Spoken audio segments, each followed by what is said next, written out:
بسم اللہ الرحمن الرحیم۔ السلام علیکم ورحمۃ اللہ وبرکاتہ۔ عزیز طلباء و طالبات، اسلامیات جماعت ہشتم کے لیکچر میں خوش آمدید۔ پیارے بچوں، آج ہم اسلامیات جماعت ہشتم یونٹ نمبر 6.3 جو کہ صحابہ کرام جن میں حضرت عبداللہ بن مسعود، حضرت معاذ بن جبل، حضرت ابو ذر غفاری اور حضرت سلمان فارسی رضی اللہ تعالی عنہم شامل ہیں، اس کے متعلق سبق ہے اور آج ہم اس کا پہلا لیکچر پڑھنے جا رہے ہیں۔ آئیے دیکھتے ہیں حاصلات تعلم۔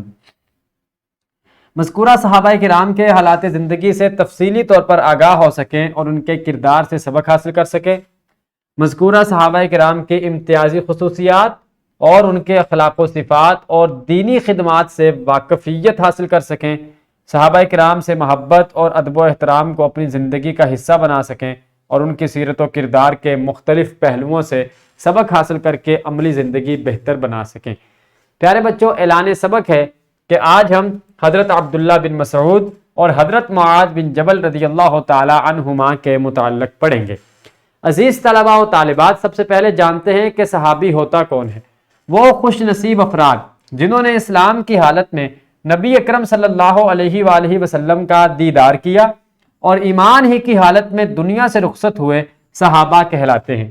یعنی شرط یہ ہے کہ ایمان کی حالت میں ہی آپ صلی اللہ علیہ وآلہ وسلم کا دیدار کیا ہو اور ایمان کی ہی حالت میں دنیا سے رخصت ہوئے ہوں، تو یہ صحابی ہونے کے لیے شرط ہے اور ایسے خوش نصیب فرد کو صحابی کہا جاتا ہے۔ نبی اکرم صلی اللہ علیہ وآلہ وسلم نے صحابہ کرام رضی اللہ تعالی عنہم کو ہدایت یافتہ اور امت کے لیے ہدایت کا زینہ قرار دیا، یعنی وہ خود بھی ہدایت پر ہیں اور جو بھی ان کے نقش قدم پہ چلے گا وہ بھی ہدایت کے راستے پہ گامزن ہو جائے گا۔ حضرت عبداللہ بن مسعود رضی اللہ تعالی عنہ کا تعلق قبیلہ بنو حذیل سے تھا۔ یہ قبیلے کا نام ہے جس سے حضرت عبداللہ بن مسعود تعلق رکھتے تھے، اور حضرت عبداللہ بن مسعود رضی اللہ تعالی عنہ نے تمام غزوات میں شرکت کی۔ کوئی غزوہ ایسا نہیں جس سے آپ پیچھے رہے ہوں، بلکہ آگے بڑھ کر اسلام کی سربلندی کے لیے ہونے والے غزوات میں شامل ہوتے رہے۔ نبی اکرم صلی اللہ علیہ وآلہ وسلم لوگوں کو حضرت عبداللہ بن مسعود رضی اللہ تعالی عنہ سے قرآن پاک سیکھنے کی نصیحت فرمایا کرتے تھے۔ آپ فرماتے تھے کہ قرآن سیکھنا ہو، 4 لوگوں کے نام لیتے تھے، ان میں سے ایک حضرت عبداللہ بن مسعود رضی اللہ تعالی عنہ بھی شامل ہیں۔ اس سے معلوم ہوتا ہے کہ قرآن پاک کا علم آپ کے پاس کس قدر زیادہ تھا۔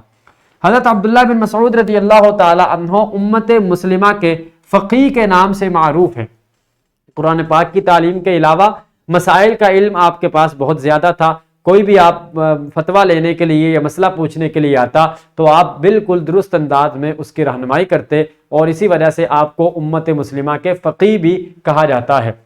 حضرت معاذ بن جبل رضی اللہ تعالی عنہ مدینہ منورہ سے تعلق رکھتے تھے۔ جب اسلام مدینہ منورہ میں پہنچا تو ابتدائی لوگ جنہوں نے اسلام قبول کیا ان میں ایک حضرت معاذ بن جبل رضی اللہ تعالی عنہ بھی تھے۔ مواقعات مدینہ میں حضرت عبداللہ بن مسعود رضی اللہ عنہ کو حضرت معاذ بن جبل کا بھائی بنایا گیا۔ حضرت عبداللہ بن مسعود جن کے بارے میں ابھی ہم نے پڑھا، وہ مواقعات مدینہ میں حضرت معاذ بن جبل رضی اللہ تعالی عنہ کے بھائی بنائے گئے تھے۔ آپ صلی اللہ علیہ وآلہ وسلم نے حضرت معاذ بن جبل رضی اللہ تعالی عنہ کو یمن کا گورنر بنا کر بھیجا۔ اس سے معلوم ہوتا ہے کہ انتظامی صلاحیتوں سے یہ صحابی مالا مال تھے اور اسی وجہ سے آپ نے انہیں گورنر یمن بنا کر بھیجا۔ حضرت معاذ بن جبل رضی اللہ تعالی عنہ امام الفقہاء کے نام سے معروف ہیں۔ اسلامک جیورسپروڈنس یعنی فقہ میں ان کا بھی انتہائی بلند مرتبہ ہے۔ پیارے بچوں، یہ تھی صحابہ کرام کی شخصیات کے بارے میں ان کے مقام و مرتبہ کے متعلق چند باتیں جو آپ کے سامنے پیش کی گئیں۔ آئیے اب ہم کتاب کی جانب بڑھتے ہیں اور کتاب سے ان 2 صحابہ کرام کی شخصیات کے متعلق اقتباسات کا مطالعہ کرتے ہیں۔ تو گزارش کروں گا اساتذہ کرام سے کہ ویڈیو کو روک دیجئے، پہلے بچوں سے کتاب کے ان اقتباسات کا مطالعہ کروا لیجئے۔ خوش آمدید۔ یقیناً آپ بچوں نے کتاب کے ان اقتباسات کا مطالعہ کیا ہوگا اور حضرت عبداللہ بن مسعود رضی اللہ تعالی عنہ، حضرت معاذ بن جبل رضی اللہ تعالی عنہ کی شخصیات کے بارے میں بخوبی آپ بچوں نے آگاہی حاصل کی ہوگی۔ پیارے بچوں، اب آپ کے لیے یہ سرگرمی ہے، اور سرگرمی یہ ہے کہ 2 کے جوڑوں میں مل کر حضرت معاذ بن جبل اور حضرت عبداللہ بن مسعود رضی اللہ تعالی عنہما کی وجہ شہرت کے متعلق معلومات جمع کریں اور اہم نکات تحریر کریں۔ تو گزارش کروں گا اساتذہ کرام سے کہ بچوں سے کمرہ جماعت میں اس سرگرمی کو مکمل کروا لیجیے۔ خوش آمدید، یقیناً آپ بچوں نے اس سرگرمی کو مکمل کیا ہوگا اور آپ نے ان دونوں صحابہ کرام کی مشہور ہونے کی جو وجہ ہے اور جو ان کی انفرادی خصوصیت ہے اس کے بارے میں آگاہی حاصل کی ہوگی۔ پیارے بچوں، آئیے اب ہم سبق کا اعادہ کر لیتے ہیں۔ آج کے سبق سے ہم نے سیکھا وہ خوش نصیب افراد جنہوں نے اسلام کی حالت میں نبی اکرم صلی اللہ علیہ وآلہ وسلم کا دیدار کیا اور ایمان ہی کی حالت میں دنیا سے رخصت ہوئے صحابہ کہلاتے ہیں۔ ہم نے یہ بھی سیکھا کہ نبی اکرم صلی اللہ علیہ وآلہ وسلم نے صحابہ کرام کو ہدایت یافتہ اور امت کے لیے ہدایت کا زینہ قرار دیا ہے۔